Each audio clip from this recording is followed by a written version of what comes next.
Face à l'augmentation du nombre de cancers diagnostiqués chaque année, la PHM s'implique à tous les niveaux dans ce domaine. Équipements dernière génération, nouveaux services, innovations thérapeutiques, nouvelles techniques de dépistage.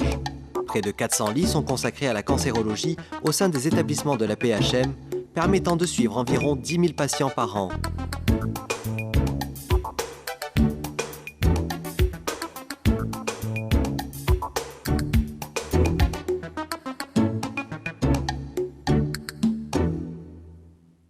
Tout d'abord, avant de consulter, comme pour toute pathologie, le malade va se présenter au bureau des soins externes au rez-de-chaussée de l'hôpital. Et ensuite, une fois les modalités administratives réalisées, il ira à sa consultation avec le rendez-vous avec le médecin pour lequel il vient consulter.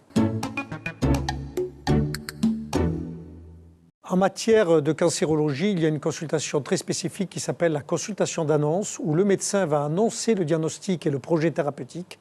Et toute cette information va être reprise par une infirmière, consultation d'annonce, qui va donc lui réexpliquer tout ce que le médecin lui a dit une première fois afin qu'il soit parfaitement informé. Puis, dans de nombreuses spécialités, le malade rencontrera une infirmière coordinatrice qui va établir avec lui le planning des soins à l'aide d'un parcours de soins et donc tout sera parfaitement expliqué par écrit. C'est un des objectifs du plan cancer. Il faut non seulement mieux soigner les malades, mais les aider et aider aussi leurs familles et leurs proches dans cette période difficile.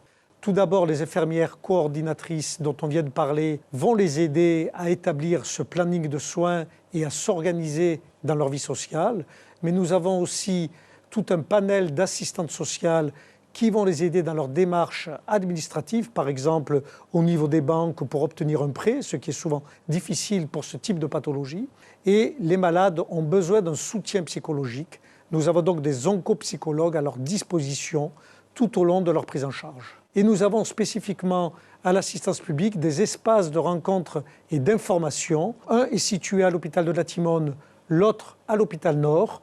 Et dans ces espaces, il y a des accompagnatrices qui vont donner essentiellement aux familles tous les renseignements possibles sur la pathologie de leurs proches.